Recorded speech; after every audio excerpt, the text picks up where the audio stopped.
Bonjour et bienvenue à tous, merci de nous rejoindre pour un nouvel épisode de Sagesse et Succès, le podcast d'un lifestyle inspirant. Alors aujourd'hui, nous allons parler d'un sujet qui me tient à cœur, sur lequel j'ai longuement réfléchi. Nous allons parler de l'espoir. Cette chose qui peut paraître si insignifiant, et en même temps, cette chose qui a énormément de puissance. Nous allons voir tout ça dans cet épisode. Après cette brève introduction, attaquons directement le sujet en son cœur.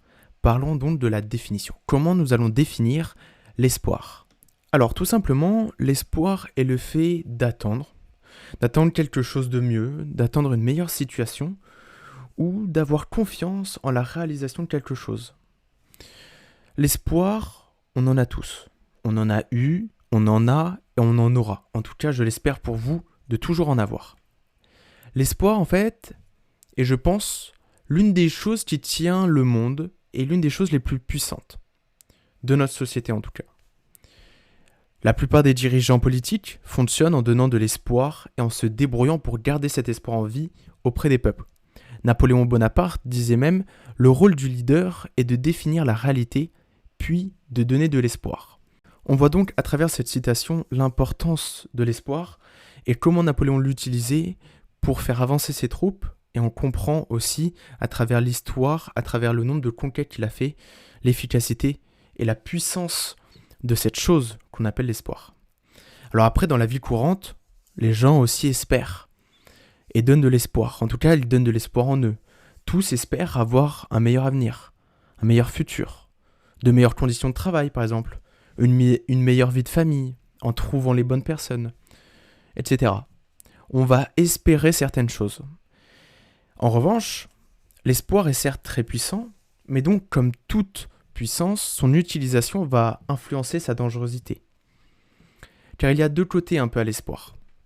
Et c'est là-dessus que je veux en venir. L'espoir c'est bien, mais comment on va l'utiliser va être relativement important. Par exemple, une partie de l'espoir, si on l'utilise du côté négatif, elle peut servir à manipuler. Alors une situation, un peuple ou un individu.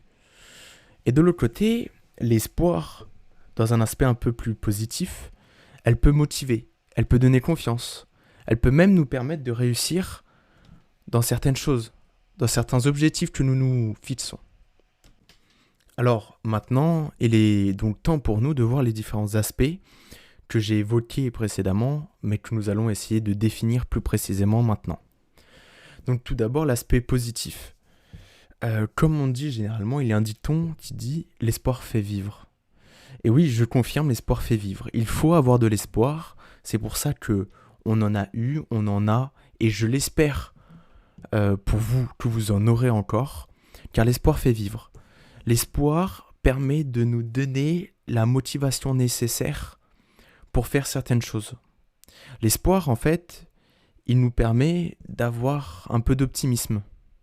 Desmond Tutu, un archevêque sud-africain, nous disait même « L'espoir, c'est d'être capable de voir la lumière malgré l'obscurité ». Et donc, comme je l'ai dit, c'est une part de positivité, une part de motivation en fait qui va naître en nous. C'est l'espoir qui va nous faire croire en des gens, nous faire croire en des idées, en des choses, en des actions. C'est pour ça que nous allons justement faire certaines choses. Quand on voit certains militants dans la rue, ils ont l'espoir que ça change. Ils ont l'espoir, ils ont l'envie et ils croient profondément. En fait, l'espoir, c'est un mélange d'envie et de croyance qui se mixent et qui donne l'espoir. Et donc, ils ont envie que ça se réalise. Et eux, après, ils passent à l'action, justement. Parce que je suis intimement persuadé que l'espoir ne doit pas être seul et ne doit pas vivre seul. Pour que l'espoir vive bien, il doit être accompagné. Être accompagné d'actions, être accompagné de certaines choses. En effet, c'est en agissant en conséquence que nous allons pouvoir réaliser ce que nous espérons. L'espoir ne peut pas travailler tout seul, on ne peut pas avoir ce que nous espérons sans un travail derrière, sans établir un plan. Donc l'espoir va nous permettre de nous réveiller et de nous lancer dans quelque chose, mais après ce sera à nous de le faire. L'espoir a aussi une fonction rassurante. Elle va nous permettre de nous sentir mieux, de nous sentir plus à l'aise, car on va croire au futur et donc on aura envie de vivre notre présent. Alors, désolé pour la prononciation, mais un moine vietnamien, Thich Nhat Hanh, nous disait: l'espoir est important car il peut rendre le moment présent moins difficile à supporter si nous croyons que demain sera meilleur. Nous pouvons supporter des difficultés d'aujourd'hui. Donc, il y a aussi cette importance de nous rassurer dans le présent en pensant que demain sera meilleur. Et pour que demain soit meilleur, on doit agir dans le présent pour justement confirmer ce que nous espérons. Cependant, comme je l'ai dit précédemment, il y a deux aspects à l'espoir selon l'utilisation que nous allons en faire. L'utilisation, qu'elle soit volontaire ou involontaire. Donc nous avons vu l'aspect positif, maintenant voyons l'aspect négatif, l'aspect un peu plus troubleur, manipulateur. Car oui, je pense que l'aspect peut servir de manipulation si on a trop, ou en tout cas on a beaucoup d'espoir en quelque chose, en quelqu'un, et que cet espoir, on ne le remet très peu en question, voire même pas du tout. En fait, on va tellement attendre de cette chose, de cette personne, que nous allons pas forcément contrôler. On va pas pouvoir contrôler les réactions des autres. Et pourtant, on va placer beaucoup d'espoir en lui. C'est comme le fait de parier au casino. Si on met tout sur une case, par exemple au jeu de la roulette, eh ben, on prend quand même un gros risque. Alors, bien sûr, ça peut marcher. Si ça marche, on va être extrêmement ravis. Mais on a beaucoup trop de chances de perdre, un trop gros risque, et là nous allons être déçus. Donc le fait de placer trop, ou en tout cas beaucoup de confiance en quelqu'un ou en une situation, fait que nous allons forcément être déçus, à un moment, que ce soit maintenant ou dans une semaine, plusieurs années.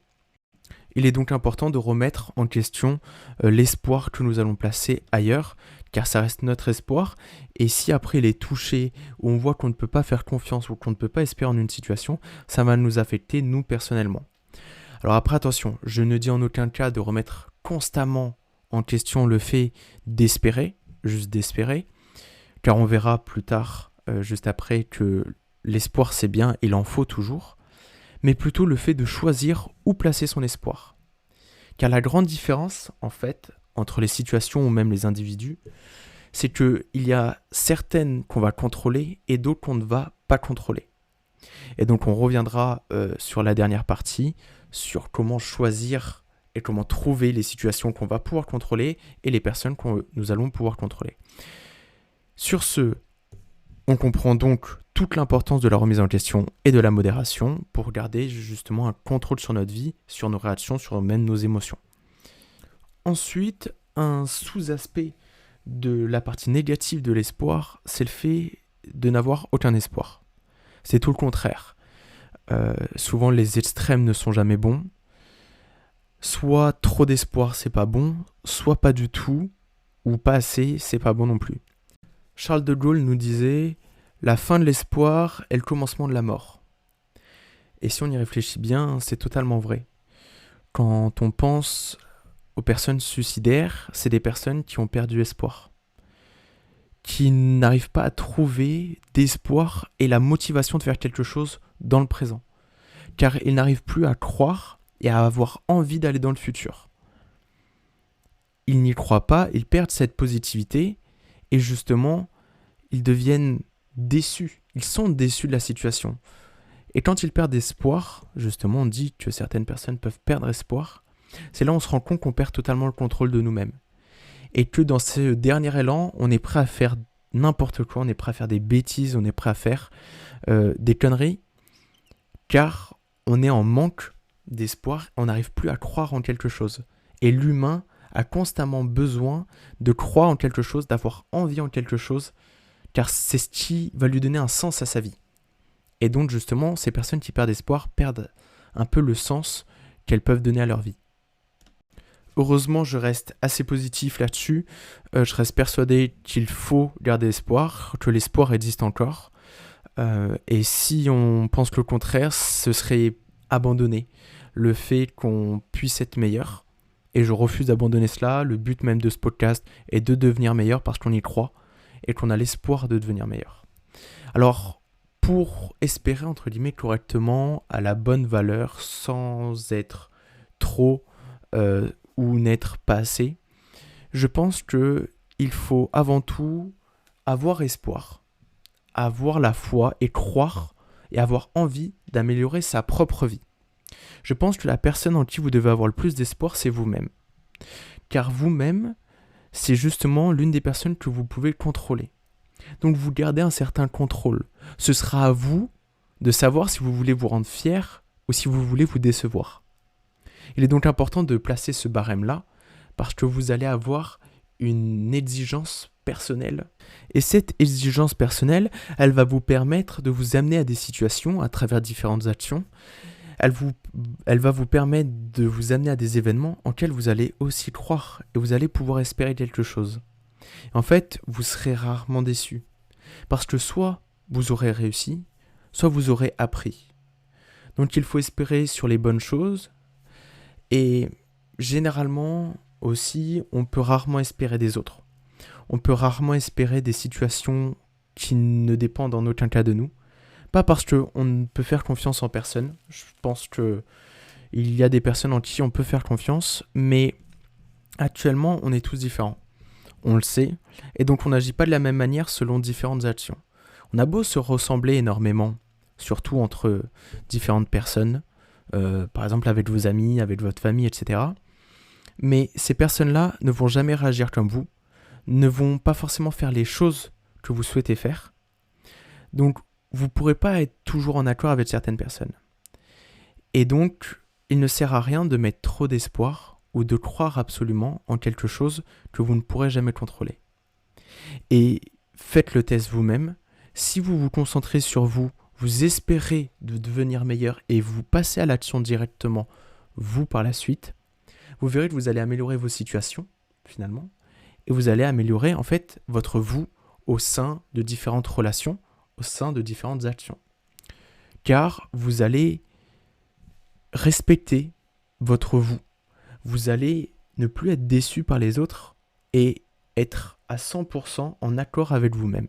Je vais finir en revenant sur l'exemple que j'ai utilisé au début en parlant des dirigeants politiques. Eh bien, le fait de placer tout l'espoir en eux fait que vous allez placer votre avenir entre les mains de quelqu'un que vous ne contrôlez absolument pas et qui n'a pas forcément les mêmes intérêts que vous, qui n'a pas forcément les mêmes idées que vous. Donc, il ne sert à rien d'espérer quelque chose de ces personnes-là, comme de toute autre personne finalement, car vous êtes les seuls à avoir votre avenir en main. Alors, arrêtez de le confier à d'autres personnes, soyez responsables de votre vie, responsables de votre futur. Si vous souhaitez une meilleure vie, eh bien, c'est à vous d'aller la chercher, c'est à vous d'aller la réaliser et de faire les actions nécessaires pour réaliser ce que vous espérez. Sur ce, merci beaucoup de m'avoir écouté. Cet épisode est malheureusement terminé. On se retrouve la semaine prochaine pour un nouvel épisode. Merci beaucoup de m'avoir écouté encore une fois. Sur ce, ciao, à la semaine prochaine. Bye bye.